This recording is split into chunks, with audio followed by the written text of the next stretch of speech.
Bonjour chers frères et sœurs, très heureuse de vous retrouver en ce 4e dimanche du temps de Pâques, le dimanche du bon pasteur et des vocations. Très bon dimanche à tous.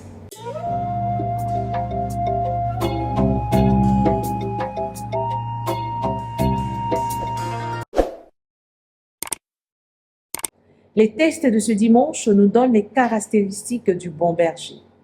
L'évangile du jour, extrait de Saint Jean, chapitre 10, versets 11 à 18. Jésus dit « Moi, je suis le bon berger, le vrai berger, qui donne sa vie pour ses brebis. » Et il va nous donner une autre image du mauvais berger, du berger mercenaire. C'est le berger qui abandonne son troupeau, qui abandonne ses brebis lorsqu'il voit le loup venir. C'est le berger qui ne donne vraiment pas sa vie. Et nous le voyons. Mais le bon berger, il donne sa vie, il connaît ses brebis, il connaît son troupeau et son troupeau le connaît. Et il dit, il y a un seul troupeau et un seul berger. Donc une seule personne qui dirige et tout le troupeau qui suit cette personne. Mais les caractéristiques fondamentales, c'est que cette personne a cette possibilité de s'humilier, de se rabaisser, d'aller chercher la brebis égarée, de rassembler tout son troupeau et de se donner. Il ne fuit pas devant le danger. Mais qui sommes-nous actuellement, nous qui sommes des bergers et des bergères de nos familles, de nos communautés, de nos paroisses? Le berger ou le pasteur, c'est celui qui guide le troupeau, donc qui oriente, qui conduit le troupeau. Sommes-nous à l'image du Christ ou sommes-nous à l'image du mauvais berger? Est-ce qu'en tant que responsable de la paroisse, ta façon de gérer ce peuple que tu as satisfait ou cette façon intègre, inclut tout le monde, ou tu n'es que le berger d'une poignée de personnes, celles qui donnent à l'Église, celles qui entretiennent l'Église?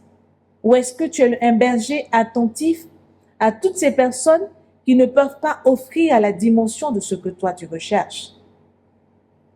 Nous assistons, frères et sœurs, maintenant à des bergers qui mangent leurs brebis, des bergers incapables de conduire, des bergers qui divisent et qui ne rassemblent pas, des bergers qui ne vont pas chercher les autres, des bergers qui demandent à ce que les autres se démènent pour venir là, pour former Église, dans nos différentes familles, dans nos foyers, selon l'appel que nous avons reçu, parce que tous nous avons un appel, nous avons une vocation.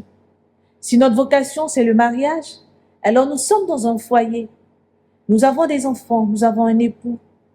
Quel type de berger ou de bergère sommes-nous dans ce foyer? Est-ce que nous laissons nos enfants aller à la perdition?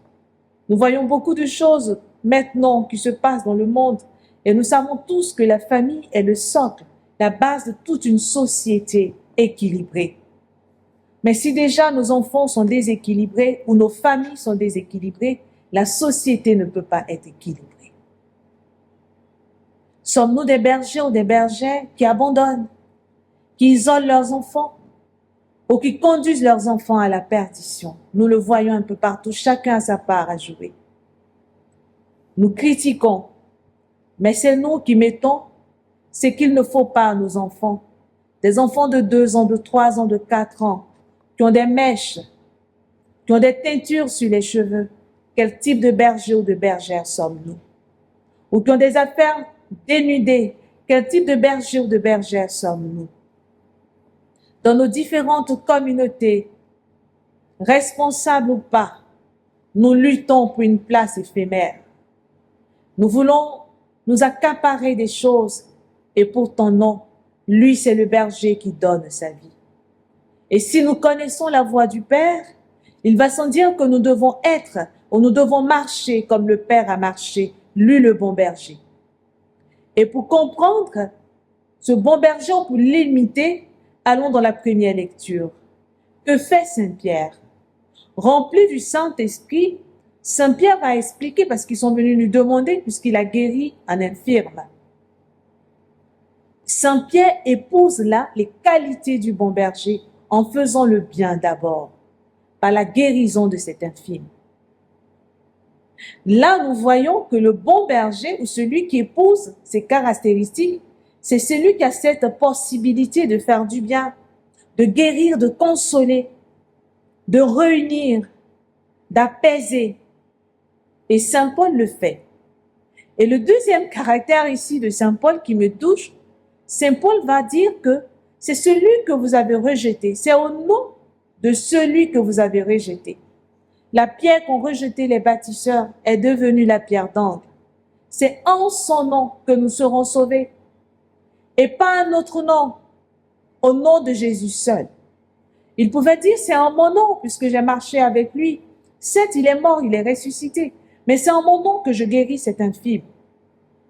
Que faisons nos frères et sœurs? Nous à qui Dieu fait la grâce, ne serait-ce que nous donne une petite mission de sa part. C'est à nous les honneurs, nous nous attirons les honneurs, nous nous attirons les grâces éphémères. Nous faisons tout en notre propre nom et pourtant nous savons très bien que celui qui est la base, qui est le pilier de tout ceci, c'est Jésus. Mais nous refusons de dire, c'est au nom de Jésus que j'ai mené telle action. Et Saint Pierre a l'humilité nécessaire de le faire. Ce sont les caractéristiques vraies du bon berger. Le berger qui sait qu'il parle au nom du berger plus grand, du vrai et du bon. Il sait qu'il n'est qu'un canal, mais il l'imite, il marche dans ses pas. Il essaie de devenir comme lui, mais il ne dit pas, c'est moi qui fais, il dit c'est Jésus. C'est en son nom que nous avons pu guérir celui-là. Est-ce que nous sommes capables d'arriver au niveau de Jésus ou de nous mettre à niveau? De même épouser, ne serait-ce que ce qu'il nous demandait de faire.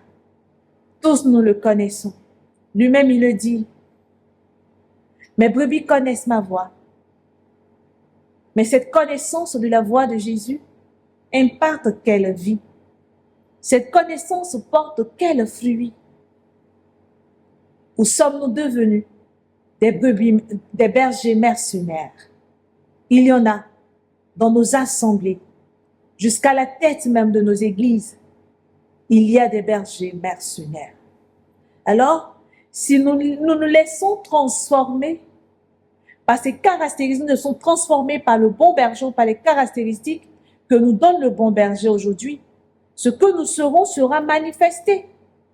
Comme le dit Saint Jean dans la seconde lecture. Par amour pour nous, on a vu ce qu'il a fait, il a donné son fils. Et ce berger lui-même, il donne sa vie. Personne ne prend sa vie, mais il la donne gracieusement pour sauver ses brebis.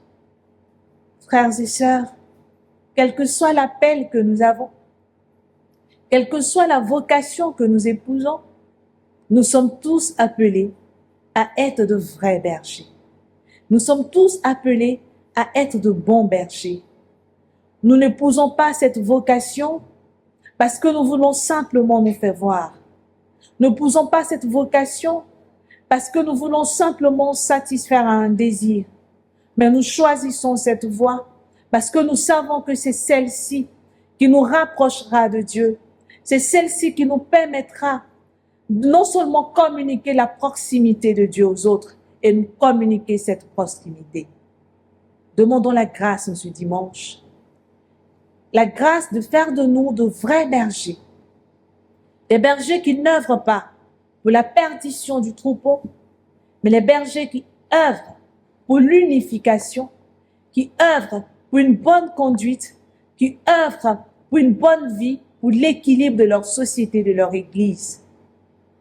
Demandons cette grâce et que Dieu nous donne d'être toujours réunis autour de lui, de faire toujours partie de ces brebis qui connaissent sa voix. Que Dieu nous aide tous à y arriver. Et vous le savez, frères et sœurs, moi je vous aime, mais Dieu encore plus. Au revoir et bon dimanche.